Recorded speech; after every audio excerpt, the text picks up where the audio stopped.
it's me again, Joe Rice with the I'm Able Foundation. We hope you are all staying healthy and happy as much as you can. Today, we have a tip and trick for you. Our tip of the day is to make exercises harder. You can take a weighted backpack and you can throw whatever you would like in it to make your desired weight. And you can use it as a weighted vest or put it on your back. If you're gonna make it really heavy, I would try to get something that kind of fits right on the front. This doesn't fit me too well, but something that fits on the front just so you don't hurt your back. Let's get started.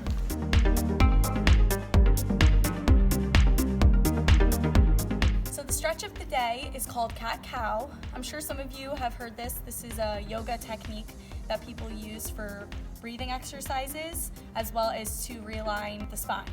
So I'm going to run through it for you guys. What you're gonna do is come into a tabletop pose. You're going to breathe in, inhale, as your chest comes up into cow, and exhale into cat. So inhale, exhale. So for the purposes of this video, I have not been holding it as long as I should. So you wanna hold it around 5 to 10 seconds between each cat and cow. As you're doing that, you wanna make sure you're breathing in fully and using not just your chest, but your whole stomach and filling your whole stomach up and then breathing it all out.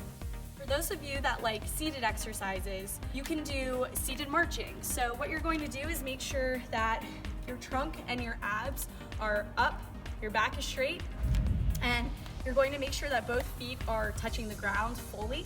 You're going to bring one leg up and down and then the other leg up and down. This isn't a very complex movement, but as you're doing this, you can really tighten your core to get a little bit of extra core work. Like I said, it can be used for a leg endurance type of movement. So if you really like to stand up, to make it a little bit harder, you can march in place. You can make it a little bit faster. And to get some cardio in, you can always just go for a walk.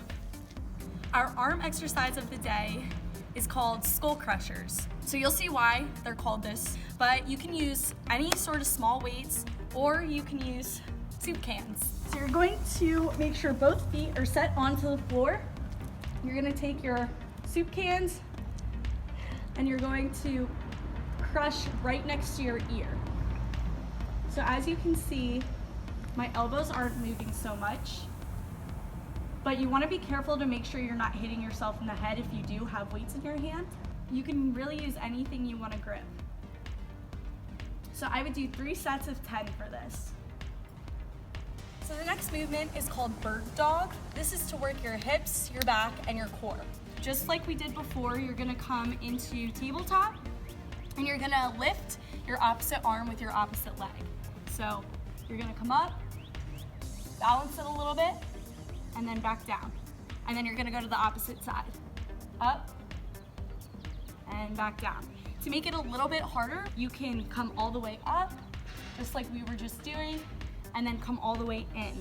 So I would do 3 sets of 10. To make this movement a little bit more challenging, what you're gonna do is instead of alternating every single movement, you're going to be doing 10 on one side, 10 on the other. So I'm gonna show you what that looks like. So you're gonna come up and back in, and you're gonna come all the way in, touch your elbow to your knee. So I'm gonna do that 10 times on this side. So pretend that is 9, that is 10, and now I'm gonna switch sides. So you wanna make sure you're not going too fast while doing this and you stay nice and balanced. If you have to realign, do that, but that is all there is to it.